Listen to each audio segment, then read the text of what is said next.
You ever notice how the moment you get into a relationship, your life suddenly feels like somebody slipped a script into your back pocket? You don't even realize it's there until you open your mouth one day and hear yourself saying lines you didn't even know you memorized. It's like you signed up for love but somehow ended up cast in a sitcom that never got canceled. The show just keeps running season after season, same set, same characters, same dumb arguments, and all the reruns are about laundry. That's the thing with relationships. They're not real life, not the way you imagine. They're staged performances. They're rehearsed dramas with punchlines you've already heard, and every episode starts the same way. Why is this always me? And don't you love how every couple thinks they're unique? Like their relationship is this one-of-a-kind, once-in-a-lifetime masterpiece of love and communication. Please, 2 weeks in and you're doing the same dialogue every other couple's been doing since the invention of toothpaste caps. And it's always the same opening scene.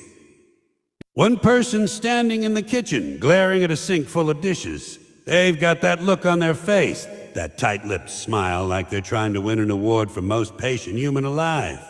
And then, here it comes. So, am I the only one who knows how to use a sponge around here? That's season 1, episode 1, the pilot. And the response is always the same. I was gonna get to it. Oh, really? You were gonna get to it? When? After the dishes started filing a lawsuit for neglect. And it's never about the dishes, never. That's just the prop. That's the fake set they put up so the actors have something to point at while they deliver their real lines. The real dialogue is always, I feel like I'm carrying more weight than you are. That's it. Every fight, every argument, every sitcom episode of Love It All boils down. The dishes are just the supporting cast.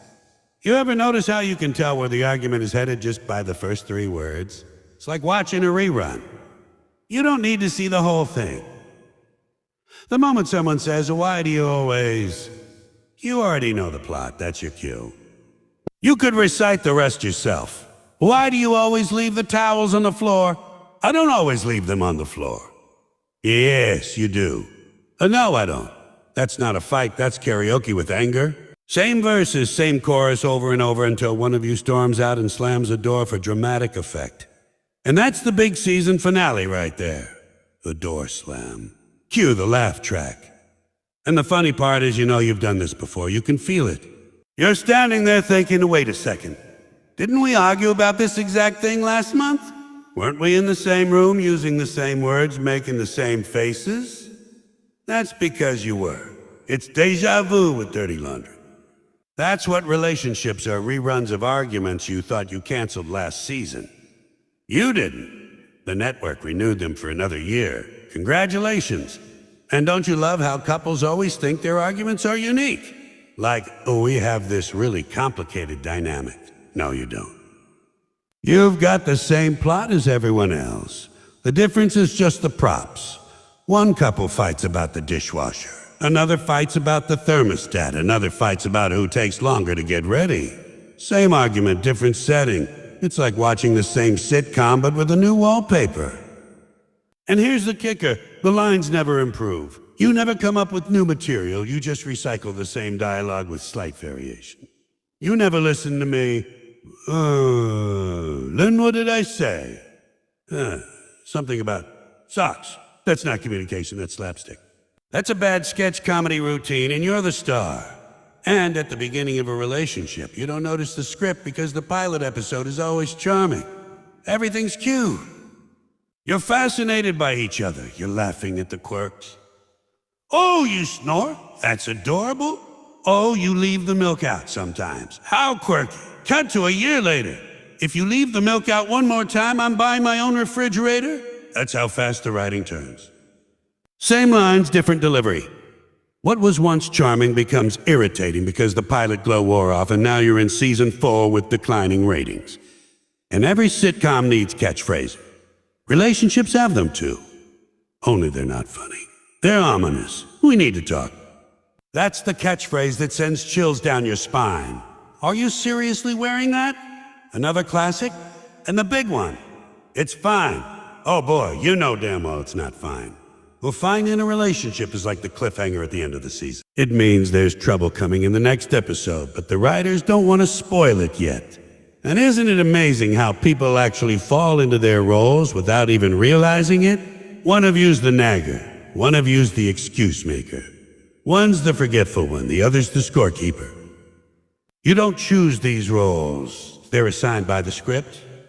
Then once you got your part, you're stuck with it. You're typecast. Forever. You're the one who leaves socks everywhere, and you'll die with that title carved on your tombstone. Even apologies are scripted, they always sound the same. I didn't mean to. I'll do better next time. It won't happen again. You could splice together 10 different arguments from your relationship, and the apologies would line up perfectly like chorus lines in a musical. You could set them to music and put them on Broadway. It's rehearsed. Well, it's part of the act. And don't you notice how all the arguments have built-in commercial breaks? Somebody storms off, the other person sits on the couch staring at the wall. Maybe flips through a magazine. That's the ad time. Then they come back with a little sigh. Sit down and you pick up the script again like nothing happened. As I was saying, you could put in a jingle right there and sell peanut butter. The crazy thing is, even the audience is the same. Who's the audience? Your friends, your family. The people you tell about the fight afterward. You think you're venting, but really you're giving them the highlights from your sitcom. Can you believe we argued for 2 hours about a toothbrush? And they laugh. They always laugh. Because from the outside, it's funny. Your misery is their entertainment. They're the laugh track you can't hear in the moment. And relationships don't grow out of this. They just add more props. The script gets updated with pets, bills, kids, in-laws, vacations. It's the same dialogue, just with different set pieces. Instead of a who left the dishes, it becomes a who forgot the diaper bag. Instead of a why don't you ever take out the trash, it's a why don't you ever call your mother back? New props, same plot. And the best part, you keep showing up, you keep delivering the lines. No matter how many times the episode airs, you never walk off set. Because deep down, you kind of like the show. You complain about it, sure, but you stick around. Because reruns or not, it's your sitcom. And if you didn't have the drama, you'd have nothing to talk about. Imagine sitting at dinner every night with no script. Silence. Staring at each other like extras who forgot their lines. You'd go nuts. So maybe that's the secret. Maybe relationships are sitcoms because that's the only way we can stand them. If we didn't turn the everyday nonsense into episodes, the weight of it would crush us. But put it in a script, give it a laugh track. Add a few dramatic pauses and suddenly it's tolerable. It's entertaining, it's life with a plot twist. And that's why the everyday drama always feels like a script nobody asked for. Because whether you like it or not, you're not just living with someone. You're starring in the longest-running sitcom of your life. You ever notice how relationships always come with a built-in script? It's like the moment you say yes, let's be together. You just signed a contract for a show. Nobody told you it was even in production. You're not a person anymore, you're a character in somebody else's sitcom. And the worst part is, there was never an audition. Nobody got to read lines ahead of time. You just showed up, thought you were getting into a sweet little love story, and suddenly you're reciting dialogue that's been recycled since Adam and Eve argued about whose turn it was to name the animals.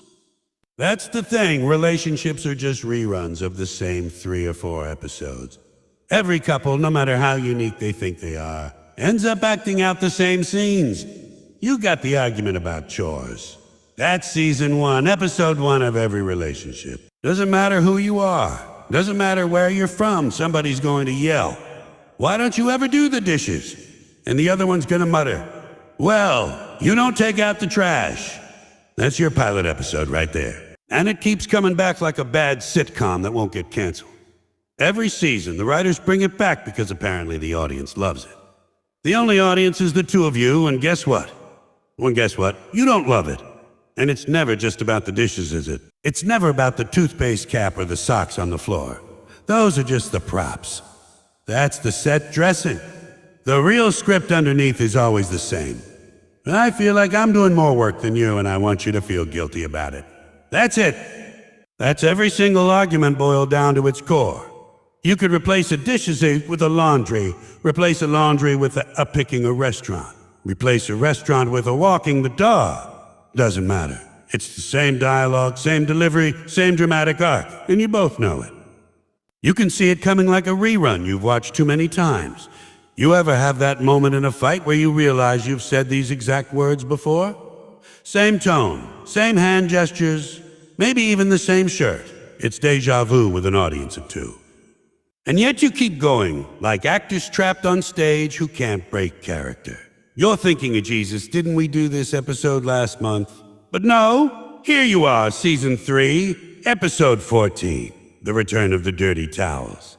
And relationships always promise new material in the beginning. That's the pilot episode.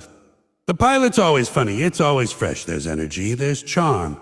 You're laughing at each other's quirks, you're fascinated by the little details. Oh, you leave the lights on when you leave a room? That's so cute. That's cute for the first 2 weeks. After 2 years, that's Season 4, Episode 9. Why the hell can't you learn to flip a switch? Same character, different audience reaction. Say the everyday drama is just a script nobody asked for, but somehow we all memorize it. We learn our lines. One of you's the nagger, the other one's the excuse machine. One says, "You never listen to me," and the other says, "I was listening, I just didn't hear what you said." That's the laugh line, right? Cue the audience chuckling in the background. And then comes a dramatic pause, followed by the sigh. A sigh is big in relationships. The sigh is basically the theme song. Every couple's theme song is just one long, drawn-out sigh. And don't you love how every sitcom has catchphrases? Relationships have catchphrases too. They're just not funny. They're tragic. One partner says, "Are you seriously wearing that?" That's a catchphrase. Or the classic, "We need to talk." That one clears the room faster than a fire alarm. And the other catchphrase always lurking in the background, "It's fine." You know damn well it's not fine. Fine in a relationship is like the cliffhanger at the end of a season. You don't know what's coming next, but you know you're screwed. And no matter what you do, the plot lines repeat. Forgetting anniversaries, leaving the bathroom a mess, falling asleep during a movie you both agreed to watch, that's all standard material. It's in the script binder, right next to the mystery of who ate the last cookie. You think you're improvising, but you're not. You're just hitting your cues. It's like cosmic stage directions. Exit stage left, slam the door, roll your eyes. You know what kills me? Nobody admits they're in a sitcom until they've been in it too long. At first you think your relationship is different. But we're not like other couples, you say. But we communicate, we laugh together, we don't fight about little things. Yeah, give it 6 months. Give it a year. By then you're delivering monologues about how the coffee mugs are stacked wrong. You'll be standing in the kitchen like some washed-up actor shouting, "I told you, handles to the left, go." Handles to the left. That's not romance. That's syndicated programming. And you can't get out of it because love itself is just the producer keeping the show alive. That's what love is. It's the network executive saying, "Hey, the ratings are still good enough. Let's renew it for another season." Even when the material's tired, even when the actors are phoning it in, even when the jokes don't land anymore, boom, boom, another season. And the audience, meaning your friends and family, they're still watching. They tune in every holiday, every dinner party, waiting to see how the show's going. They ask questions like critics. "So, how's everything between you two?" That's the equivalent of checking the reviews in the paper. And here's the thing, sitcoms always need conflict, right? That's the fuel. No conflict, no comedy, relationships are the same. If you ever had a relationship with no arguments, no drama, no little dumb fights, guess what? That's not love.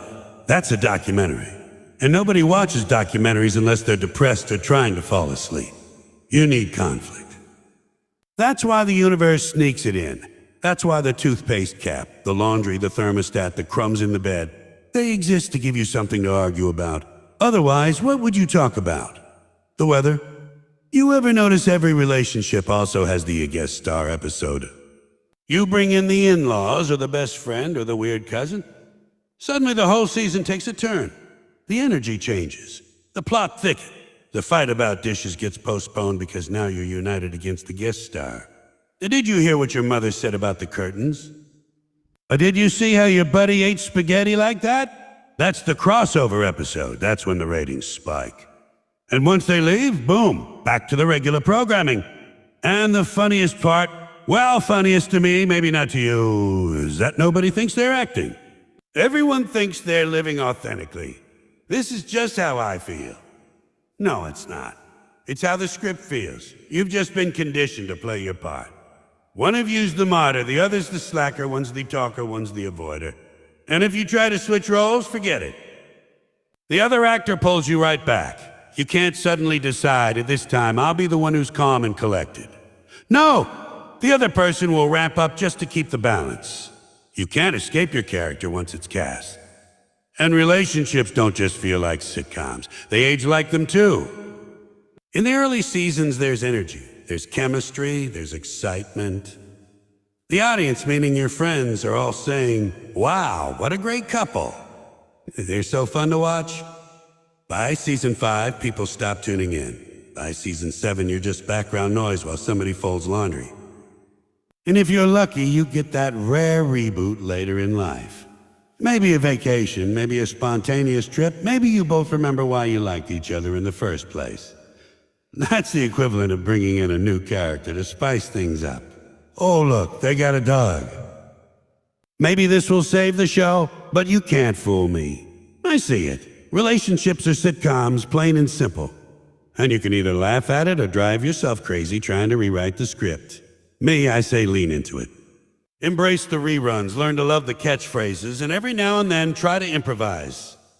Because otherwise, you'll just be stuck performing the same tired lines over and over and over, wondering why the hell you never got a better role. And the truth is, even when the jokes are bad, even when the timing's off, even when the laugh track in your head sounds more like a groan, you keep showing up for the next episode. Because deep down, everybody likes a sitcom they can call their own. You ever notice how in sitcoms, no matter what happens, there's always a laugh track? It doesn't matter if somebody trips, spills coffee, or burns down the living room by accident. There's always a wave of laughter waiting to soften the blow. In relationships, we don't have a laugh track. At least not one you can hear. But it's there. Oh, it's invisible, it's in your head, and it shows up every time you're in the middle of a fight about nothing and you suddenly realize how ridiculous the whole thing sounds. You can practically hear the audience laughing as you argue about a thermostat. That's the thing. Half of what goes on in a relationship is already a sitcom script. You just don't have the studio lights and the sound engineer. The arguments themselves are basically slapstick with dialogue. Picture it. One person standing there waving a TV remote around like it's evidence in a murder trial, and the other one's holding a pillow like a shield, and you're both dead serious, like this is life and death. Then later you think about it, it's funny, it's absurd, it's insane, and if there were an audience watching, they'd be rolling in the aisles. And these fights, they all follow the same format. Sitcom writers would kill for the consistency.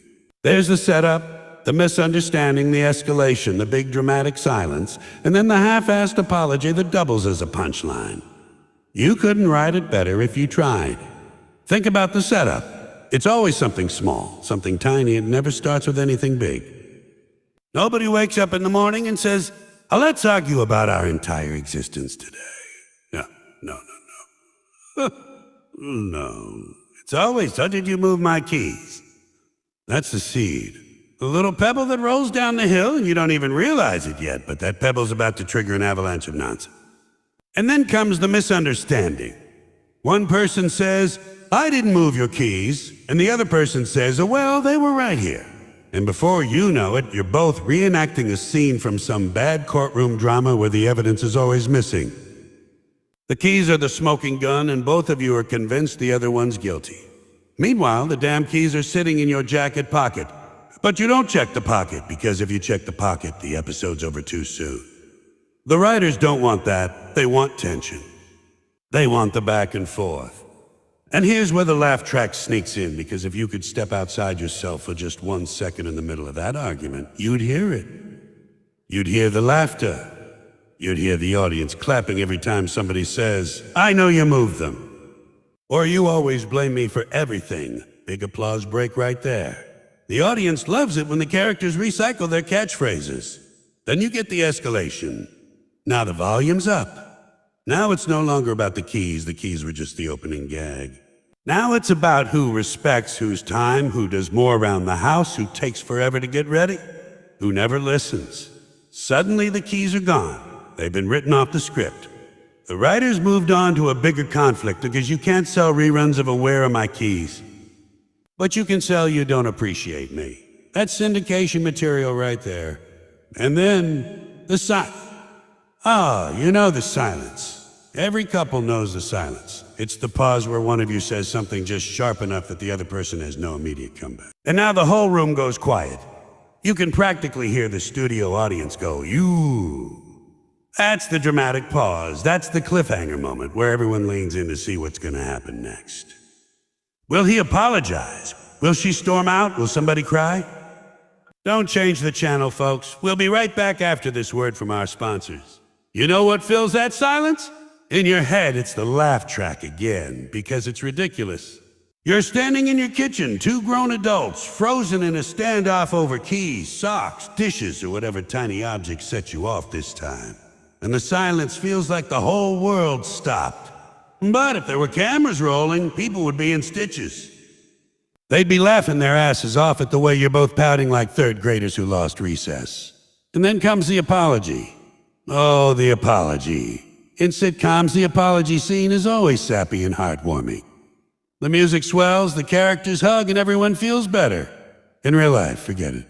Real-life apologies are clumsy, awkward, half-baked, and delivered with all the sincerity of a weatherman. I didn't mean to yell. I'm sorry you felt that way. Oh, fine, whatever, it's my fault. That's the romantic closure you get. Cue the laugh track again because the audience knows that apology is a setup for another fight next week. And that's the beauty of it. Relationships never stop giving you episodes. You think the season's over, you think you wrapped it up, but then next week you're back on the air with, "Who left the oven on?" Or "Why do you always forget the towels?" It's a never-ending sitcom marathon, and you're both stuck in syndication for life. You ever notice how some fights even have running gags? Sitcoms love running gags. It's when the same joke keeps popping up and the audience laughs harder every time because they recognize it. Couples have the same thing. Every couple has at least one argument they've been recycling for years. It's your own personal running gag. You never close the cabinets. That's your catchphrase. That's your Kramer bursting through the door. No matter what happens, that line shows up at least once a season. And the laugh track, it's not just in your head, sometimes it's your friends. You go tell them about your fight and they laugh. They always laugh. Because from the outside, your misery is comedy. You think you're venting, but you're really just recapping last night's episode. You won't believe this. We argued for 2 hours about whether or not the couch cushions should be fluffed. And your friends are in stitches. They're the audience you didn't know you had. And sometimes the laugh track is the silence itself. The awkward pauses, the long gaps between lines. You're sitting there not talking, just staring at the floor, and it's so absurd, so loaded that it becomes its own punchline. Like you're both waiting for someone to yell a cut. But nobody ever does. The silence is funny even if it doesn't feel funny at the time. Because what's funnier than two people refusing to speak over something they won't even remember in a week? And here's the thing, you wouldn't trade it. For all the nonsense, for all the fights, the laugh track is what keeps it bearable. Without the comedy, it would just be pain. But with the comedy, it's entertainment. You don't love the arguments, but you love the story they create. You don't want to live in constant drama, but you also don't want to live in a silent documentary. Nobody wants that. You need the laugh track. You need the arguments, the apologies, the awkward silences. Because that's what makes it feel like a show, not a prison sentence. That's why, even in the middle of your biggest fight, even when the silence is so thick you could cut it with a knife, somewhere in the back of your mind you know, this is funny. This is absurd. This is sitcom gold. And if someone added a laugh track, you'd see it for what it really is. Because in the end, that's all relationships really are. A live studio comedy without the cameras. The fights, the silences, the apologies, they're not tragedies, they're punchlines. And the laugh track is always there, reminding you that the whole damn thing was never supposed to be taken so seriously. You ever notice how in every relationship, people don't just become themselves, they become characters? It's like the moment you pair off, you stop being an individual human being and start playing a role in some strange production you didn't even know you auditioned for. And the worst part is, you don't get to choose the role. The role chooses you. You walk into love thinking you're going to be the romantic lead, maybe the charming one, maybe the funny one.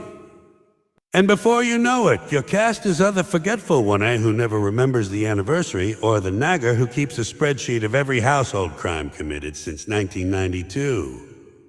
Relationships are like sitcoms because the casting is automatic. Every couple needs a balance, and if you don't volunteer for a role, the other person assigns it to you. Somebody's got to be the responsible one. Somebody's got to be the dreamer. Somebody's the planner. Somebody's the one who says, let's wing it. You might start out thinking you're the free spirit, but give it a few months and you'll be the one yelling about grocery lists and toilet paper. Because that's what happens. The roles sneak up on you.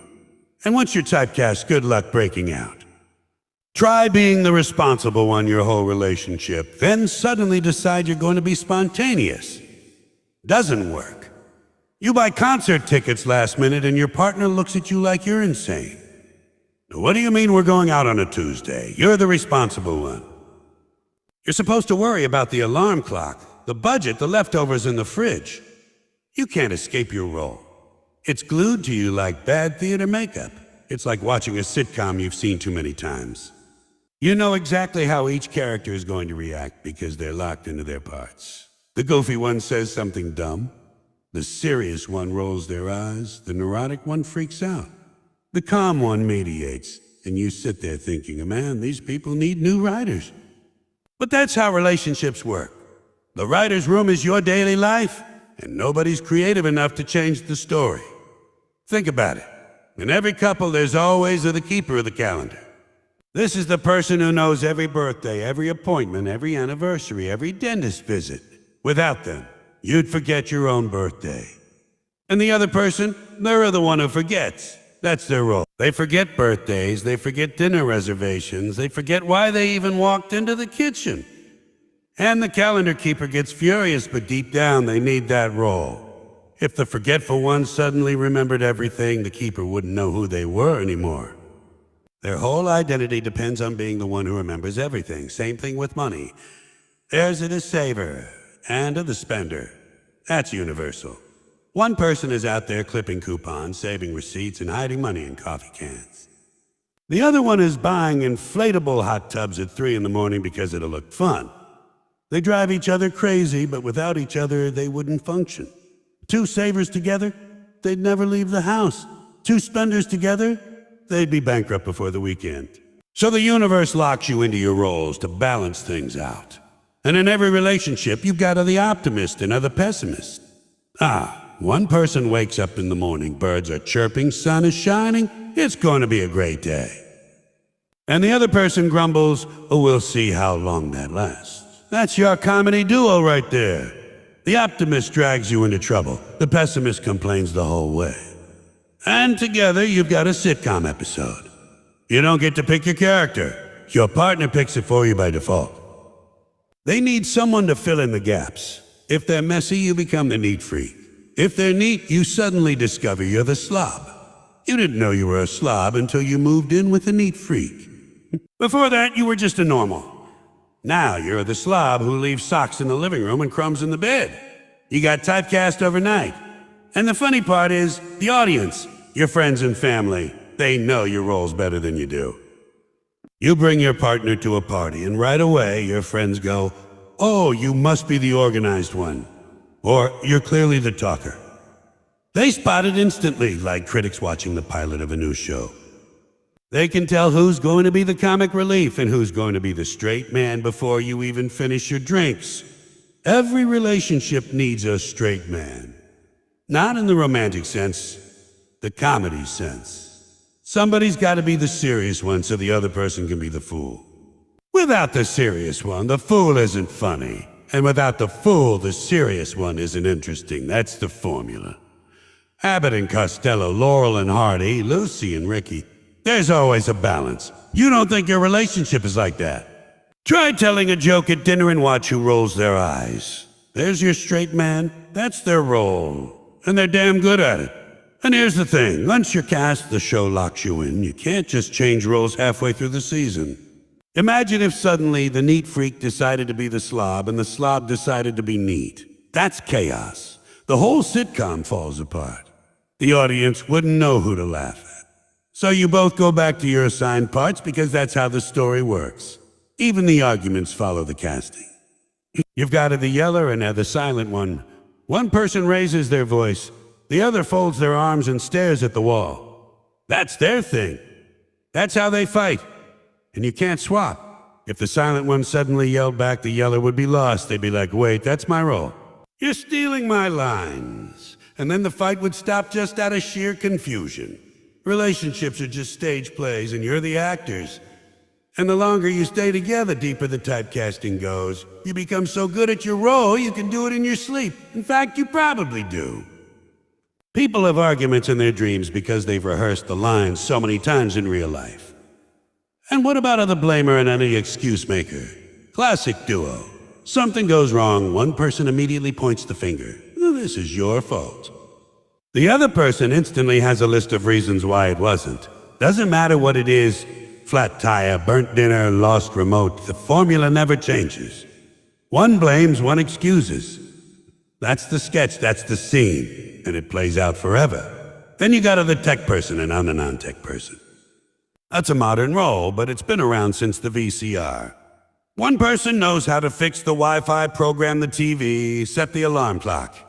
The other person stares at the remote like it's written in Greek. And the tech person always complains about it, but deep down, they need that role.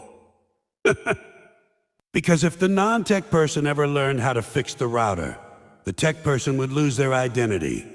Well, wait a second, if you can plug it in yourself, then what the hell am I here for?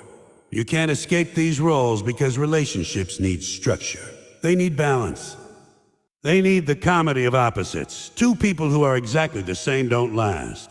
That's not a sitcom, that's a documentary. And nobody tunes in for that. You need the friction, the contrast, the yin and yang, the odd couple dynamic. That's what keeps the show interesting. And the saddest part? The roles follow you even if the relationship ends. You carry them into the next one. You were the forgetful one in your last relationship. Guess what? You're probably going to be the forgetful one in the next one too. You were the control freak before? Congratulations, you just signed a lifetime contract. The universe doesn't let you switch characters. You get cast early, and you play the same part until the curtain drops. And maybe that's not so bad, because in the end, every show needs characters. Every sitcom needs its cast. And if you can learn to laugh at your role instead of fighting it, maybe the show lasts a little longer. Maybe the reruns don't feel so painful. Maybe the whole thing works not because you're perfect, but because you're perfectly ridiculous in the part you were given. Because the truth is, every couple's a sitcom and every character's locked into their role. And whether you like it or not, the show goes on.